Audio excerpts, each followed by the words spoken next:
Aquahomo est une association qui a été créée il y a 15 ans. C'est une association mixte et multisport. Donc on va avoir deux parties, une partie aquatique et une partie terrestre. Dans les sports terrestres, on va faire du fitness, de la danse, du handball, du yoga. Et la section aquatique, ça va être de la natation et le water polo qui est notre sport pionnier. C'est pour ça que ce soir, on vous accueille dans notre piscine où se passent les entraînements chaque semaine.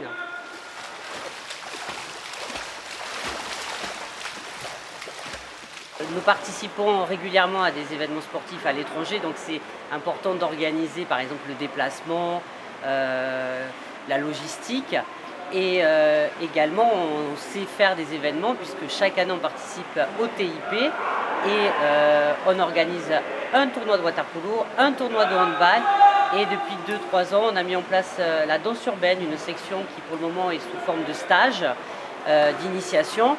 Et on souhaite le développer sous forme de battle, donc une petite compétition entre danseurs et danseuses, puisqu'il nous semble que le hip-hop est une danse d'avenir.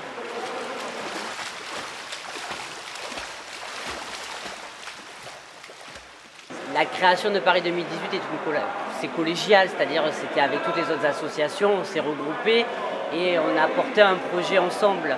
Ce qui nous semble quelque chose d'important et de fondamental, c'est de montrer l'interassociativité sur Paris qui est très importante.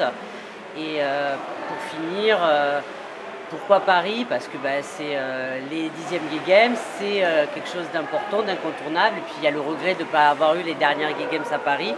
Donc c'est une petite revanche qu'on voudrait prendre.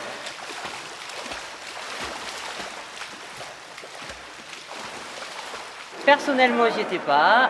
Par contre, on était très fiers de voir arriver des médaillés chez nous en natation, d'être reconnus par la municipalité de Paris qui a invité donc chaque médaillé française et français à venir à l'hôtel de ville et ainsi que chaque représentant d'association. C'était une reconnaissance pour le sport LGBT et montrer qu'on sait également s'appuyer sur nos politiques pour lutter contre l'homophobie.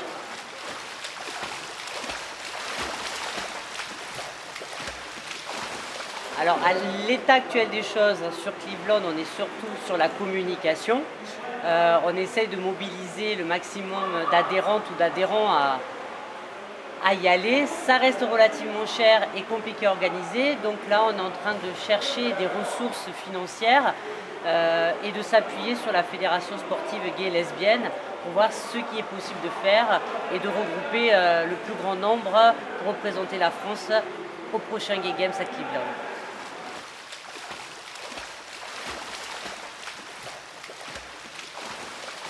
Égalité.